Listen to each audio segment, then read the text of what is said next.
Okay, if you would, open your Bible tonight to 2 Corinthians chapter 12. We're going to look at verse 7 through 10 tonight.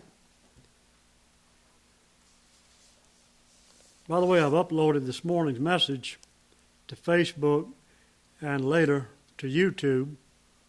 You who are here know what I spoke about or preached about, the fact that no saint of God in the past, present, or future will ever suffer the wrath of God. And so no saint of God in the past, present, or future should have any fear of suffering God's wrath. So that's it's on Facebook and be on YouTube soon. I didn't get it on this one. I forgot to push the record button. I think I did. The devil can get into details, I can tell you that. You can sit and make recordings and look back and you didn't even push the record button. That can get really, really aggravating. All right, we've been reading in verse 7. In this chapter, you know, Paul is saying that he will come to visions and revelations of the Lord in verse 1. And then he talks about the fact that he was carried to the third heaven. He said whether in the body or out, he couldn't tell. And he heard unspeakable things. And in verse 7 he said, "Unless I should be exalted above measure through the abundance of the revelations, there was given to me a thorn in the flesh, the messenger of Satan to buffet me, lest I should be exalted above measure. For this thing I besought the Lord thrice, that it might depart from me. And he said unto me, My grace is sufficient for thee, for my strength is made perfect in weakness. Most gladly, therefore, will I rather glory in my infirmities." And notice the plural, "that the power of Christ may rest upon me. Therefore I take pleasure in infirmities," plural, "in reproaches," plural, "in necessities," plural, "in persecutions," plural, "in distresses," plural. I'm emphasizing that because he had more than one. "For Christ's sake, for when I am weak, then am I strong." Now, in these verses right here, Paul, the greatest apostle, had a problem with infirmities and unanswered prayer. He had infirmities that God wouldn't heal. He prayed prayers that God did not and would not answer. Does that sound familiar to you? Have you ever had those problems? And of course we all do. Infirmities, sickness, unanswered prayer are some of the greatest problems that we have as Christians. They can be very discouraging. They can be depressing. I've known preachers and missionaries who left the ministry because of infirmities, sickness, and unanswered prayer. And sometimes infirmities and sickness and unanswered prayer, it can cause you to doubt the love of God and even the care of God. So it's important that we understand why Christians get sick, why they have infirmities, and why God does not answer all of our prayers. And once we see that, we won't end up blaming God foolishly or doubt his love or doubt his care for us. Now, the first thing I'm going to point out to you here, and we're using Paul, he's the example, he's using himself. Sickness, infirmities, unanswered prayer is not a sign that a Christian is out of the will of God. You know, when somebody gets sick or has infirmities or they can't get the prayers answered, many people, especially the charismatics, will say, well, they must be out of God's will because they got this erroneous idea that God heals all sickness and answers all prayers. See? There's a guy that used to be on charismatic television. His name was Price, a little short black fella. And he said one time, He said, when you have developed your faith to such an extent that you can stand on the promises of God, then you will not need medicine. And he also said, we do not allow sickness in our home. In other words, he's saying that if you become hyper-spiritual like me, you won't need medicine because you won't get sick. Well, Paul proves that teaching is false. In these verses, Paul was sick. He had infirmities that could not get healed. He prayed prayers that God did not answer. And yet the man was totally in the will of God while he had these infirmities, while he was sick, and while his prayers weren't answered. You know, Paul was probably one of the greatest Christians who ever lived. He founded churches in Asia, Greece, Europe. He wrote 14 books in the New Testament. He wrote more books of the Bible than anyone else. He was given an abundance of revelations from God, even called up to the third heaven. But here we just read the man had infirmities, plural, that God will not heal, and prayers that God will not answer. See that? So it's deceitful. It's downright mean to tell people that sickness and infirmities and unanswered prayer is a sign that you're out of God's will. That's wrong. You may be in the middle of God's will and be sick and have infirmities and have prayers go unanswered. And you know what? Don't think that this is the only prayer that God did not answer for Paul. This one is mentioned just to show us that it's possible for a Christian to be sick and have infirmities and have prayers unanswered and yet still be in the middle of God's will. Now, you know the guy I was just quoting a moment ago, his name was Price, okay? He said, we don't allow sickness in our home. You know, that's what he said. But you know what? What he didn't tell you, or didn't tell anybody until it got out, his wife got cancer. And you know what he did? Same thing we all do. Took her to the doctor, and of course he gave her a course of medicine and treatment and chemotherapy.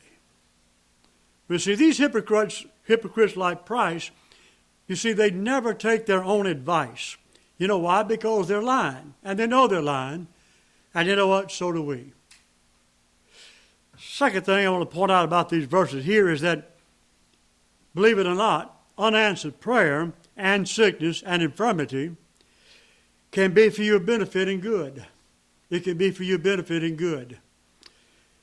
Now, according to verse 7, God gave Paul a thorn in the flesh to keep him from being exalted above measure.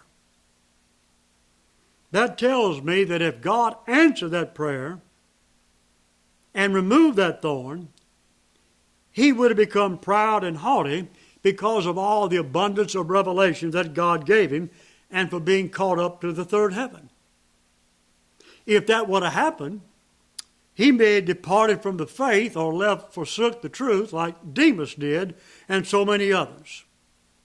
And you know, there's even a possibility that we would never heard of Paul if God answered that prayer and healed that infirmity.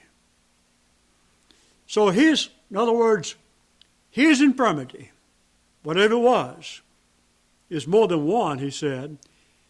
They kept him humble enough for God to use and to write 14 books in the New Testament and establish churches in Asia and Europe.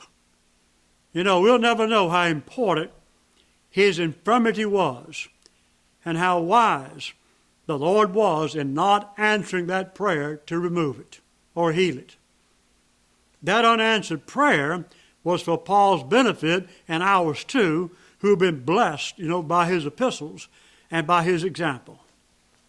So, unanswered prayer turned out to be for his good and benefit.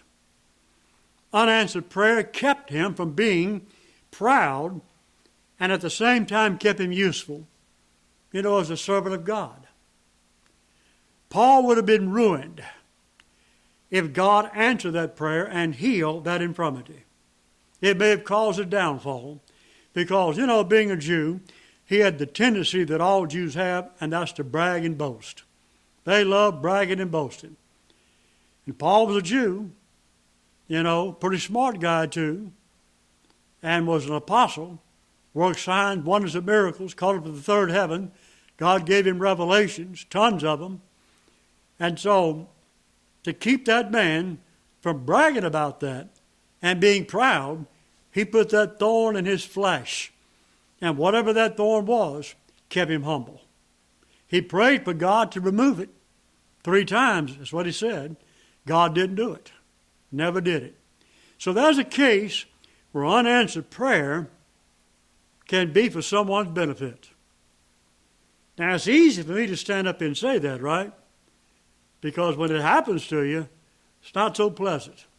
But it's the truth. Something else I learned here in these verses here about Paul is that we don't always know what to pray for as we ought. Romans 8, he said, the Spirit of God helpeth our infirmities with groanings which cannot be uttered. And I believe those groanings are prayers. I believe there are many times in our lives where, we think we know how to pray about a situation, and we don't. Or we come up against a brick wall and say, I don't know how to pray about this one. This one got me. We don't always know how to pray as we ought. And Paul is a good example of a Christian who at times does not know what to pray for as he ought. He thought it would be to his advantage to be healed of that infirmity and having that thorn in the flesh removed. He said it would be to my advantage. He thought he could serve God more effectively if he could get rid of the thorn in his flesh. What he didn't know is that if that prayer was answered, it would have hurt him far more than helped him.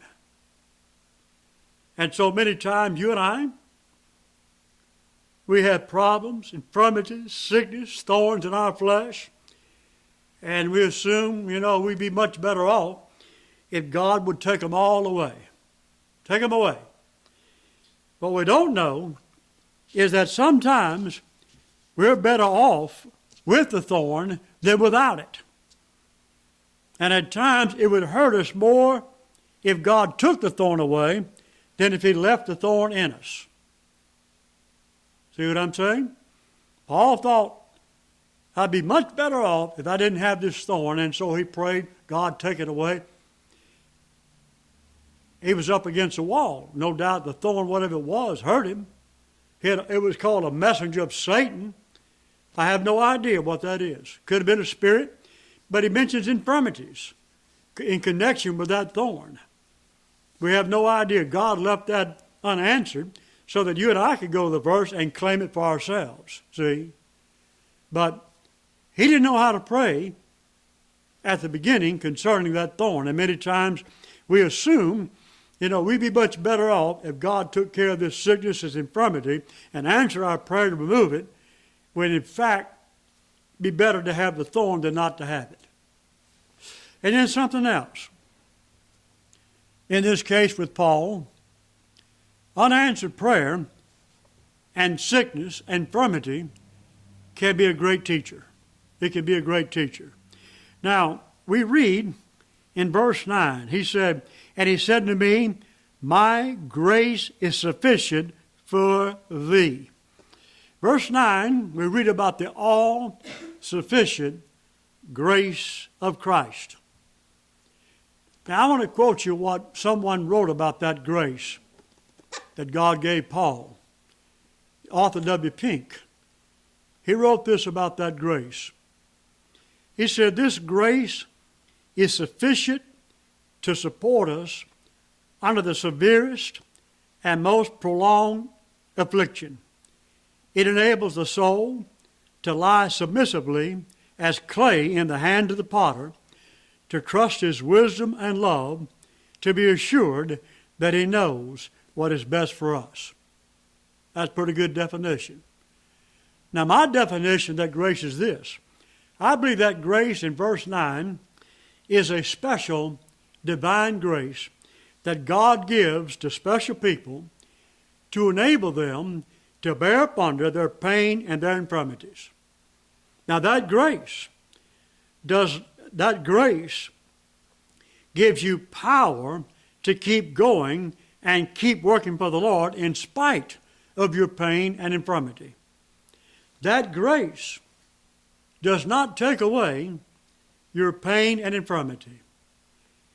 It brings the power of Christ into your life so that you can rise above the pain, live with the pain, and keep serving and working for the Lord. To me, that's what that grace is all about. And I believe it's a supernatural grace. Now, you know what? The average Christian today gives in to pain and suffering, and they use it as an excuse to quit or just sit on the sideline. I mean, today the slightest headache keeps a lot of folks home on Sunday morning. They don't come to church, they got a headache. Sunday morning headache. But you know what?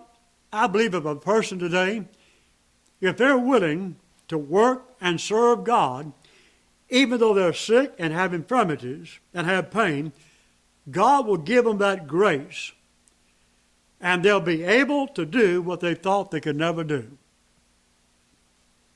I mean, look at what Paul accomplished with that special grace that God gave him. You know something? Everything that he accomplished in his ministry as the apostle of the Gentiles was done with that infirmities in his flesh.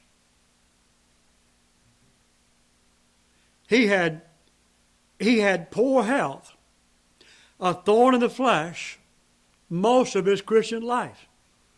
But he didn't give in to it. He learned that God's grace was sufficient for his infirmities. He learned that he could rise above his infirmities by this all-sufficient grace of God. But wait a minute, how did Paul learn that God's grace in that verse, how did he learn that grace was sufficient to support him under severe and prolonged afflictions? By the thorn in his flesh. That's how he learned it. God left the thorn in his flesh to teach him and to teach us that his grace is sufficient to bear up under our infirmities and to keep going when others quit. You know what? Paul could have used his infirmities, and he had more than one, as an excuse to quit. I mean, the man was stoned so badly one time, they drug him outside the city and left him for dead. They thought it was a dead man. Now, you know what? And he rose up, and he could have said, you know what? I've had enough of this. I'm going back to doing something else, you know. This is just too much. I can't bear up under this.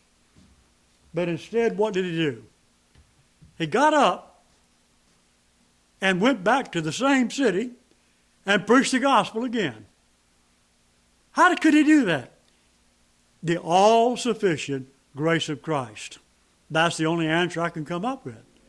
Paul found out that grace that God gives is sufficient for you to bear up under any pain, any infirmity, any thorn you have in your flesh, and keep going. Keep going. Now, you know what? If God answered all our prayers, we would never have any thorns, sickness, infirmities, problems, difficulties. But without those things, we could never learn anything about the all-sufficient grace of Christ. You learn about this grace in the school of suffering. Somebody once said, he who drinks deepest of sorrow drinks deepest of grace also. I thought that was good. He who drinks deepest of sorrow drinks deepest of grace too. So God leaves these thorns in our flesh to teach us that His grace is sufficient for our thorns. You see, He who gives the thorn also gives us grace to bear up under it. Same person, God. Now, you know what? At one time, Paul probably thought, I can't live with this thorn in my flesh. And so you can see that on 3 occasions, he's praying and probably begging God to remove it, whatever it was. But God did not remove it. Instead, He gave him grace, and Paul learned by experience that God's grace was sufficient for that thorn. Paul's thorn was the result of unanswered prayer, but it taught him something that few Christians learn, that God's grace is not only sufficient for your thorns, it's sufficient for unanswered prayer also. Many times your prayers go unanswered, you're disappointed, you get depressed. Well, you know what? God's grace will work in that situation too. His grace is sufficient. When your prayers are unanswered, say, you know what? There must be a good reason. I'm going to claim the grace of God. When you have infirmities, you pray, God, remove them. They're not. You just say, God, I'm going to claim that grace. Get me through it.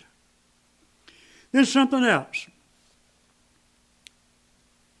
Unanswered prayer can actually be a benefit to a believer. Well, that's saying something, isn't it? Unanswered prayer can be a benefit to a believer. You know, through unanswered prayer, Paul acquired something that he did not have before. Through unanswered prayer, Paul received the abiding power of Christ, according to verse 9. He said, and he said to me, my grace is sufficient for thee, for my strength is made perfect in weakness. Most gladly, therefore, will I rather glory in my infirmities, that the power of Christ may rest upon me. See that? So unanswered prayer turned out to be a benefit instead of a curse to Paul. It's like Romans 8:28. Paul was brought to his knees by that thorn that God gave him. But on his knees, look what he found, the power of Christ. He found the power of Christ enabled him to overcome his infirmities, whatever they were. And he found that the power of Christ could keep him going when he was too weak to move. He found the power of Christ was greater than all of his weaknesses. But he never experienced the power of Christ until he became utterly weak. And he became weak because God did not answer that prayer to remove that thorn or heal those infirmities. You know, there may have been a possibility, and this is just my conjecture. This is not in the Bible. This is Art's version, the ART Bible. But it's my thoughts. It's a possibility that when Paul prayed for God 3 times to remove that thorn in his flesh, it may be that maybe God gave him a choice. He could have said, well, Paul, I tell you what, I'll take the thorn away from you, but the power of Christ will no longer abide with you. See that? But if you choose to keep the power of Christ, if you choose to keep the thorn, I should say, in the flesh, the power of Christ will continue to abide with you. Paul chose the thorn. He said, I'll keep it. You know, we ask God to remove thorns in our lives, infirmities. You know, nobody likes to live with pain. Betty Jean there's got a bad arm. I got a leg, you know, I quit telling my wife it's hurting because she might get a gun, you know what they do with horses with bad legs. And you just, you know, we love for God, you know, to take it all away. Remove it. We want to feel great. We want to feel 18 again, right? We want to be young, feel good like Sienna does. She got more energy than I don't know what. I wish I could have had her energy. But you know what? I'll never have that energy again until the resurrection, right? You see, we ask God, please remove these thorns in my flesh, but He doesn't answer us. Instead, He leaves a thorn in us. Why? To make us weak. And He makes us weak to show us His power. You see, folks, it's when we're weak that we're strong. You know, Paul's infirmity made him weak. But in his weakness, he became spiritually strong by the power of Christ. He found it. That's what he said in verse 9. You know, when a person is weak, he must depend upon God for strength. When a person is broke financially, he must depend upon God to supply his financial needs. And when a person isn't smart, he's got to depend upon God for wisdom. And when a person cannot speak adequately, he must depend upon God for utterance. Many prayers are not answered so that we will see and feel our weaknesses and helplessness, so we'll depend upon God for our strength. Some amazing things about Christians. We're peculiar people. We're different from everybody else. Christians become strong by becoming weak. You ever heard of that? Troy used to be a bodybuilder. He was taught, he believed that you become strong by what? By becoming, in other words, you get strong by exercise and lifting weights and all that. But Christians become strong by becoming weak. And many times sickness and infirmities and problems in our life, they make us weak. But I tell you what, when we're weak, we become candidates for the power of Christ. That's when God steps in and gives it to you, you experience it. And you know what, I'd much, if you had a choice, like I say, Paul may have given a choice. God may have said, Paul, I tell you what, I'll take away the thorn, but you'll lose the power of Christ. Or I'm going to keep the thorn in you so you can enjoy that power. And Paul said, I'll take the thorn and keep the power. See, that's how it works. The world don't think like that, do they? No. Think just the opposite. And then something else about these verses. We can actually thank God for unanswered prayer. In verse 10, Paul said, I take pleasure in infirmities, in reproaches, in necessities, in persecutions, in distresses, for Christ's sake, for when I am weak, then am I strong. Who ever heard of someone doing that? I take pleasure in infirmities. Paul gloried in his infirmities and took pleasure in them. And the infirmities Paul gloried in and took pleasure in were the result of unanswered prayer. When he said, I take pleasure in infirmities, keep in mind, he had the infirmities because God did not answer his prayer to remove them. So it's safe to say that Paul was thankful that God did not answer his prayer to heal his infirmity and take the thorn away. Why? Because through them he experienced the power of Christ, and through them he became strong. I mean, think about it. Instead of glorying in answers to prayer and healing, Paul gloried in unanswered prayer and infirmities. Boy, what a slap in the face to modern day Christianity. And I tell you what, that's a major rebuke to the health, wealth, and prosperity gospel, is it not? Here's a man glorying in his infirmities. Not that God healed him, but that he had infirmities and distresses and persecution and a thorn in the flesh that God would not remove no matter how hard he prayed about it. Glory in it. Unbelievable, isn't it? That shows you how far away we got from the Bible and thinking like God thinks. You know, one day you may look over some unanswered prayers of yours and give thanks for it and see it was for your benefit it was not answered. You know, I think, for example, I prayed God for open doors, and God didn't open the door. And I've seen God shut doors. But you know what? Today I can look back, and number one, I thank God that those certain doors were not open, and I thank God that He shut the door. I look back on it, praise God for it. Thank God for unanswered prayer. See, we don't know what's best for us. We think we do. You know, we think, boy, God, if God opened this door here, big opportunity. And it don't open. And we're involved in something, and it looks like it's good and whatever, and God shuts it down. Close the door, that's it, no more. And man, we say, good gracious. And we pray the door will be reopened, and it never is. We pray the door will be open, God never opens it. Well, you know what? You can thank God it wasn't open. You can thank God the door was closed. Brother Troy here had a door closed on him a couple of years ago. You thank God it was closed, do you not, brother? I'm not going to get into details about it, but I almost got into the details. I said I wasn't going to do it. I'm not going to do it. But he had a door he was in, and it looked like, man, you know, God's in this.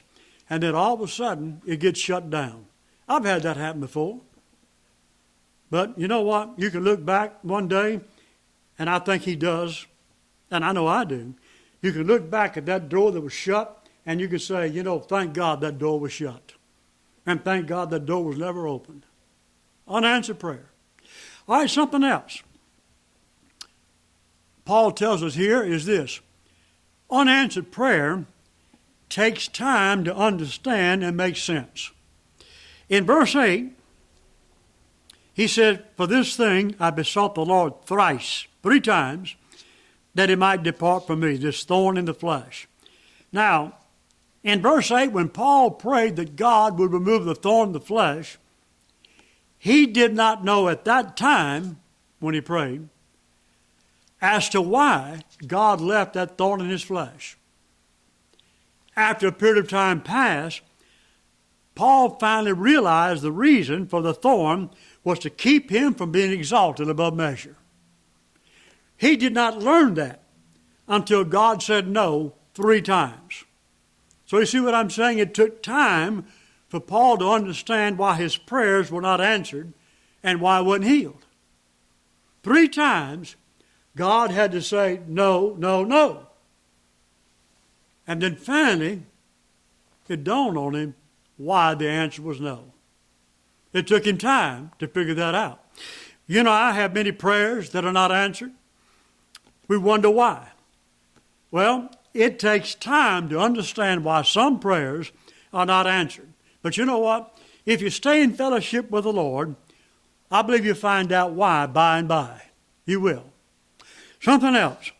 In time, I believe God will explain our unanswered prayers. In time, He'll do it. You see, what we read in verse 7, let me read it again.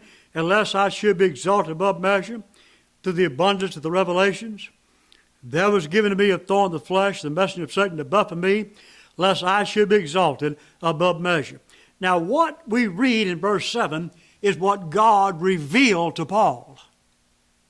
See, that verse explains why God did not answer his prayer. It was God who revealed that to Paul. See what I'm saying? Verse 7 was a revelation from God. Paul did not understand that statement that he made until God revealed it to him. And if we really want to know why our prayers are not answered, I believe God will reveal them to us in time. Sometimes the answer will come to us as we're reading the Bible. Sometimes the answer will come to us when you hear somebody preach. Sometimes it will come to us while we're praying or meditating. It took Paul time to come to the conclusion that he did in verse 7. He didn't learn that overnight. And it takes time for us to reach a conclusion as to why many of our prayers are not answered also. But like I say, I mean, you know, I know in reading the Bible many times, you're coming down, reading a book of the Bible, come down reading the verses, and then all of a sudden a thought bangs in your head. There may be a word in one of the verses that you read or a phrase, and you stop and you say to yourself, that's why that prayer was not answered. You read it while you're reading the Bible. And sometime when you hear somebody preach. I tell you, I've received revelations from God by hearing people preach. When I say revelation, you don't understand what I mean. God opened my understanding to understand why this thing happened and why this did happen and why this didn't happen. That's what I mean by revelation. You hear somebody preach and they say things and you say, bingo, that answers my question right there. And sometime when you're in prayer, you'll be praying along there, and while you're praying, the Lord will insert a thought into your head, and that thought answers a question you've had as to certain prayers that were not answered, as to why this problem happened to you, why this bad thing happened to you. You see and you understand. God reveals it to you. It's not overnight. It takes time. It takes a lot of time sometimes. Stay in fellowship with God, and He'll reveal it to you by and by, like it did Paul.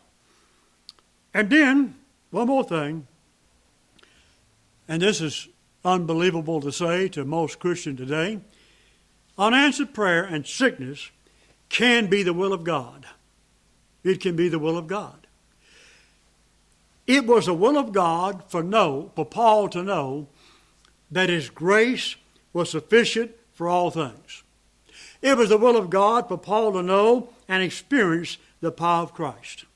Well, the only way God could teach Paul these things was by the thorn he put in his flesh and refusing the prayer that he prayed to remove it. The prayers God did not answer, and the infirmity that Paul suffered were the will of God. He said it to keep him humble and to teach him that His grace is sufficient for his every need, and so that the power of Christ would be upon his life and ministry. So you see, your unanswered prayers may be the will of God. There may be things in your life that you would have never learned if God had answered certain prayers that you prayed. See? So, many times, God doesn't answer prayer, and it's God's will for that prayer not to be answered. It may be that you have an infirmity like Paul did. You may pray and ask God to remove it, but it sticks around. And you say, man, why don't God take this thing away? And He doesn't. And yet, you could be right in the middle of God's will because those things might be the will of God for you. Evidently, Paul needed a thorn to keep him from being exalted. He said, lest I should be exalted above measure. And boy, you know what? If anybody had a reason to boast and brag, it'd have been him. He was a man called the third heaven. It's like Troy said last week, if that happened to someone today, they'd come back and write a book. They'd make millions, wouldn't they? And you know, Paul had that tendency of bragging at being a Jew. But God kept the man humble by not answering his prayer and by leaving that thorn in his flesh. And it was God's will not to answer his prayer. It was God's will for him to have the infirmities. Again, that's a slap in the face to modern day Christianity. And you know something? That's not only true of Paul, it's true of Timothy, his partner. Look, if you would, and we'll close right here. Look at 1 Timothy chapter 5. 1 Timothy 5, verse 23. 1 Timothy 5:23. Paul is writing to Timothy, and as far as I can tell, Timothy was Paul's best helper. Best helper he had, most faithful, the one he could depend upon the most was Timothy. And he says to him, drink no longer water, but use a little wine for thy stomach's sake, number 2, and thine often infirmities, plural. See that? So here's a man, a great man of God, Timothy. He had stomach problems. He had infirmities, plural, and he had them when? Often. So it looks like Timothy may have been a sickly man. And all Paul could do was what? Drink a little wine. Does wine, does it cure stomach problems? Does it cure infirmities? No.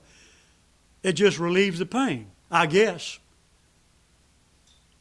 Wine never did anything to me but make me drunk. But evidently,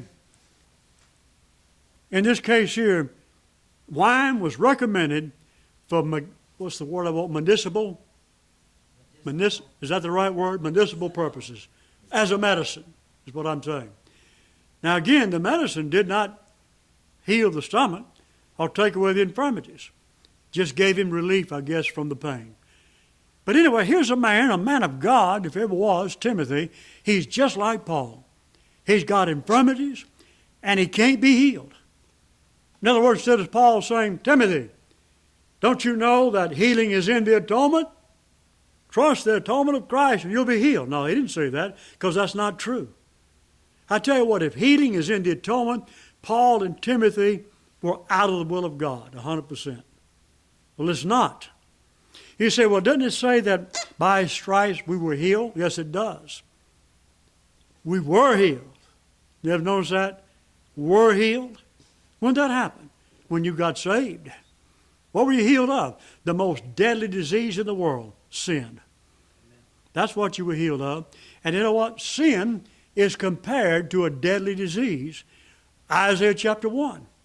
He said Israel was stricken. It was sick from the top of their head down to their foot, and full of, wounds and bruises, putrefying sores.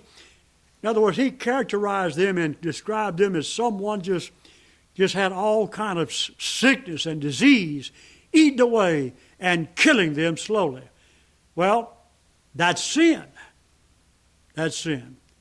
And so when you get saved, God does a lot of things. One thing is he heals you of the death, from death, which is it's the most dreaded disease, death and sin. You get healed of it. But when it comes to practical healing, look at it right here. And look at Paul.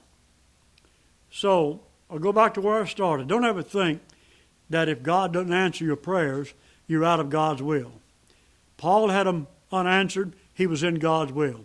And don't ever think that because you have infirmities and they just keep coming and going, don't think you're out of the will of God. Paul had them, and Timothy had them. Two great men of God right here. Both had infirmities, and both of them were smack dab in the middle of God's will. Isn't that a good old Southern saying? Smack dab in it. And they were. All right, we'll stop right there tonight.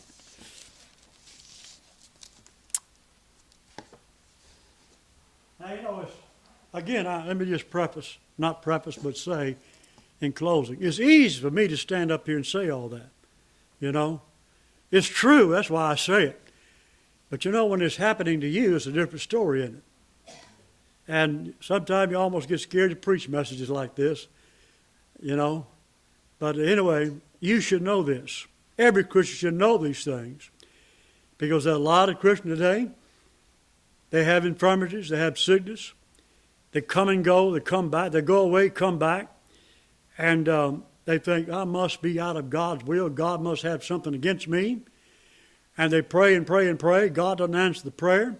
And they think, man, I'm so far out of the will of... Well, listen, don't think that. Why, if unanswered prayer means you're out of the will of God, Paul was.